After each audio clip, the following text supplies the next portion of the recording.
Hola, bienvenidos. En el vídeo de esta semana de la lectura que estamos haciendo juntos del libro de las moradas, pues hoy vamos a terminar la lectura del capítulo 1 de las quintas moradas. Es decir, lo que vamos a hacer es leer juntos los puntos que nos faltan de ese capítulo, que son los puntos del 10 al 13. Como recordaréis, en este capítulo Santa Teresa lo que nos está haciendo es describiéndonos con detalle un tipo de oración, que es la oración de unión, que es el primer tipo de experiencia mística.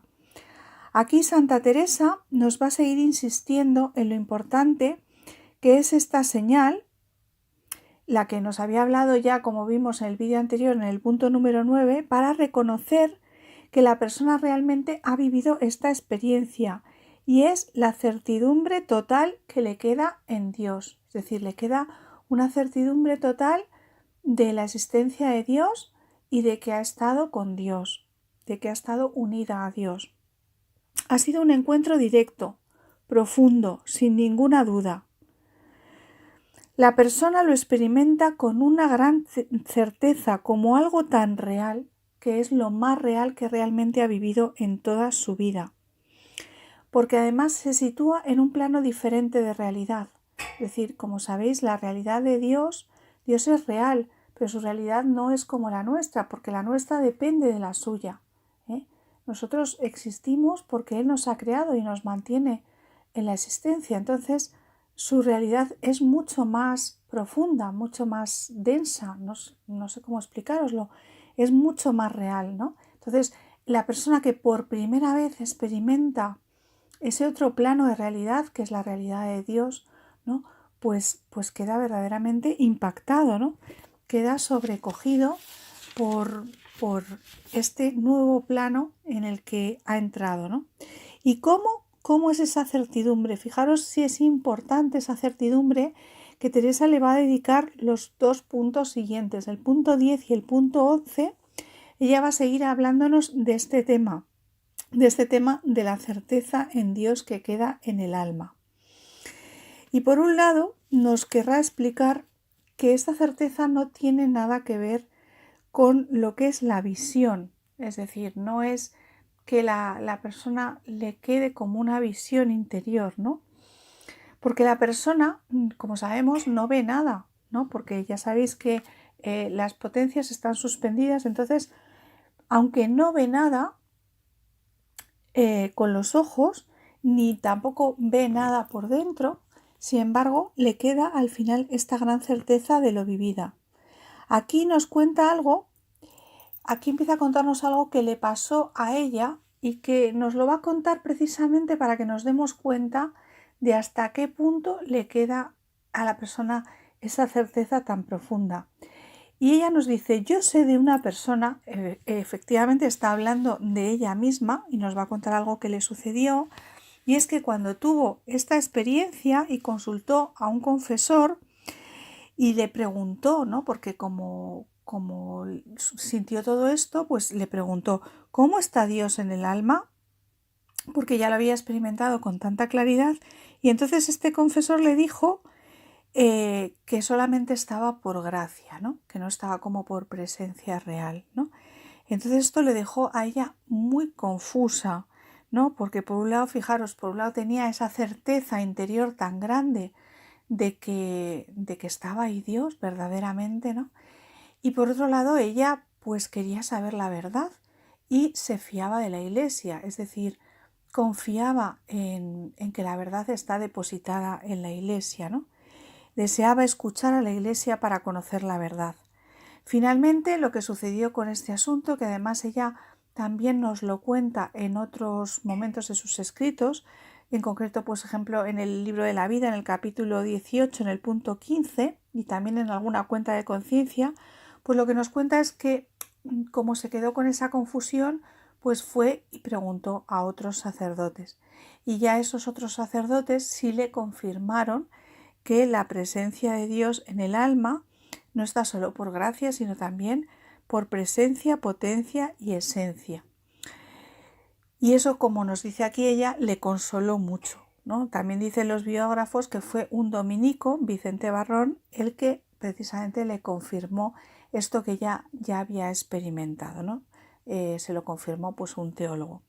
Bien, pues nos explica que la certidumbre que le queda, otra cosa que nos cuenta es que no es corporal. Dice ella que no es como la presencia de Jesucristo en el Santísimo Sacramento, sino que lo que le queda a la persona en el corazón, en el alma, es una certeza de que ha estado con Dios, con la divinidad, ¿no? La certeza de la divinidad. ¿Y cómo se imprime en el alma esta certeza tan grande? Pues nos dirá Teresa, pues el cómo yo no lo sé, no lo sé explicar, ¿no? Nos dice, tratar de comprender cómo ocurre esto no lo sabemos, solo sabemos que es obra de Dios, que igual que la experiencia la da Dios, también es Dios el que imprime este sello, esta certeza en el alma que recibe esta experiencia y va más allá de lo que se puede comprender, porque Él es todopoderoso y todo lo que quiere lo hace. Y aquí nos va a decir lo que ya os comenté en el vídeo anterior. Quien no sienta en su interior esta certeza es que ella cree que no ha vivido realmente esta oración de unión, porque es una característica para ella esencial. No quiere decir con esto que la persona no haya recibido gracias grandes de Dios. Es probable que sí, pero Teresa lo que nos dice es que las almas reciben de Dios muchísimas gracias diferentes, totalmente diferentes unas de otras. Es decir, Dios actúa en las almas de miles y miles de formas diferentes, pero lo característico de esta oración de unión, como ya dijimos, es que las tres potencias permanecen unidas, tomadas por Dios en esa oración, en ese rato breve de la unión. Por lo tanto, aquí la Santa nos está dando un criterio importantísimo de discernimiento de esta experiencia. Y aquí también me gustaría recordaros que en este recorrido que estamos haciendo por el castillo, ya nos dijo Teresa que no es un recorrido lineal, sino que se puede llegar a las quintas moradas y luego pues volver para atrás a las terceras, a las segundas y luego subir a las cuartas, es decir, no es un recorrido lineal. Por lo tanto, es muy frecuente que Dios dé gracias grandes de oración de unión a personas en el principio de su camino espiritual para traerlos hacia Él, ¿no? Por ejemplo, muchas vocaciones a la vida religiosa o a la vida sacerdotal son por medio de experiencia de unión. Otras veces no. Otras veces es por medio de experiencias extraordinarias, como son las locuciones, es decir, oír una palabra o unas palabras que dice Dios al alma, o mediante una visión. También puede que no sea de estas maneras, pero lo que quiero deciros es que esto ocurre a veces al principio del camino y no quiere decir con ello que el alma ya esté en las quintas moradas para siempre, sino que el alma tendrá que hacer un camino que tendrá momentos de ir hacia adelante, momentos de retroceso, pero que es un proceso en el que el Señor siempre está acompañando y siempre está guiando ese alma, no la deja, ¿no?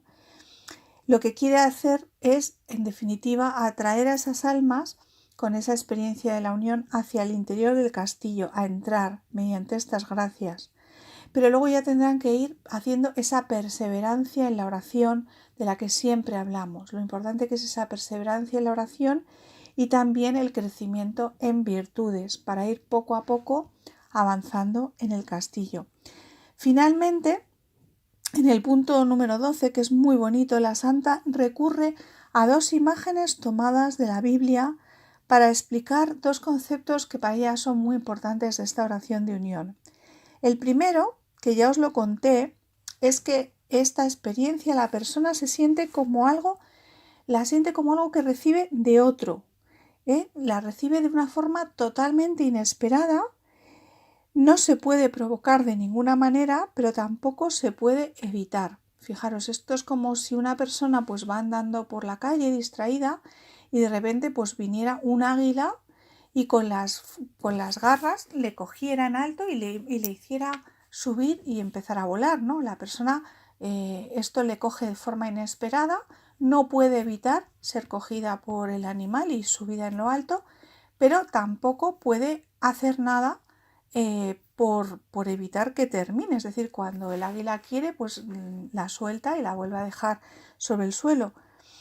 Y esto lo explica Teresa con otra comparación, que la toma del Cantar de los Cantares, y es que compara cuando la esposa es tomada por el esposo y es llevada a la bodega. Llevóme el rey a la bodega del vino.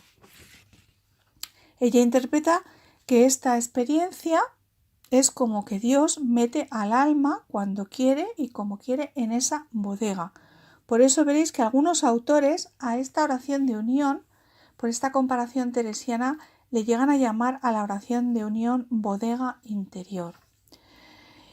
Y además, fijaros, a continuación, Teresa, con una frase muy importante, nos va a dar la clave de las quintas moradas. Nos dice: no quiere Dios que tengamos más parte de la voluntad que del todo se le ha rendido.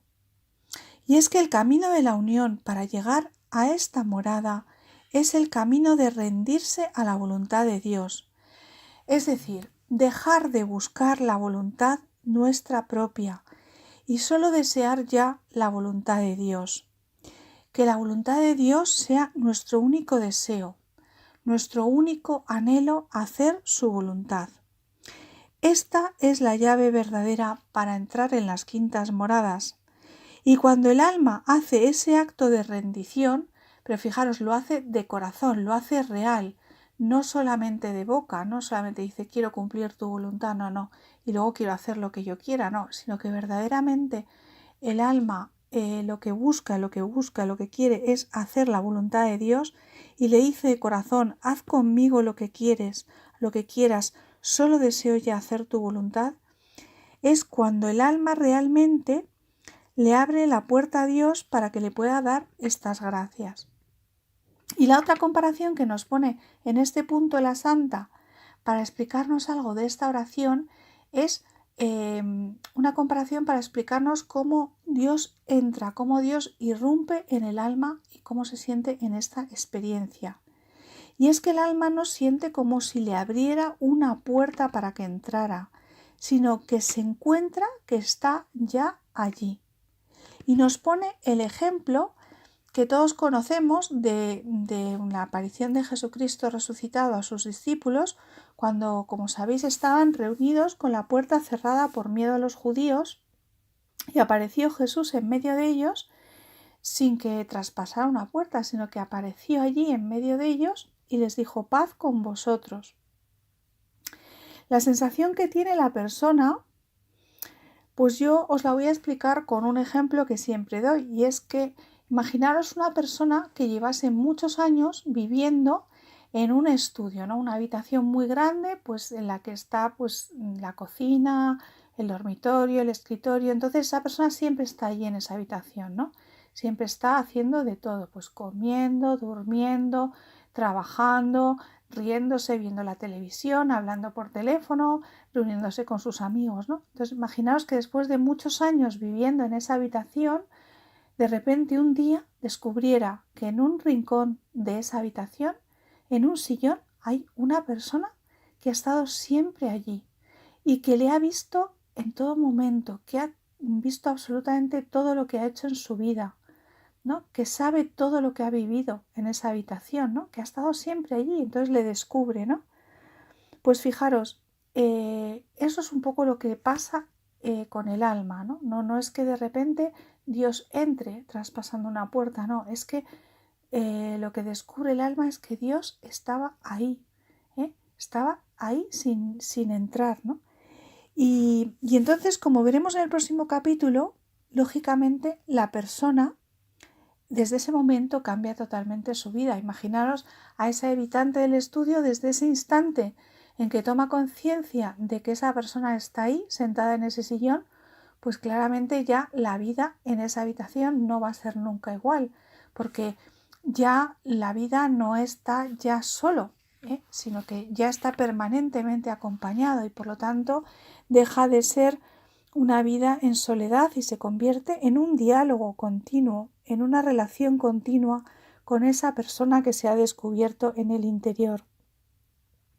Finalmente, Teresa aquí nos señala en el punto 12 que la presencia de Dios que en esta morada ya se revela y ya se hace certeza en nuestro interior, en las sextas y séptimas moradas veremos que no solamente es una presencia de una persona con la que ya se empieza a dialogar de una forma ya continua, porque ya se sabe que está ahí, sino que será un Dios que además nos espera deseoso de regalarnos sus bellezas, de hacernos gozar.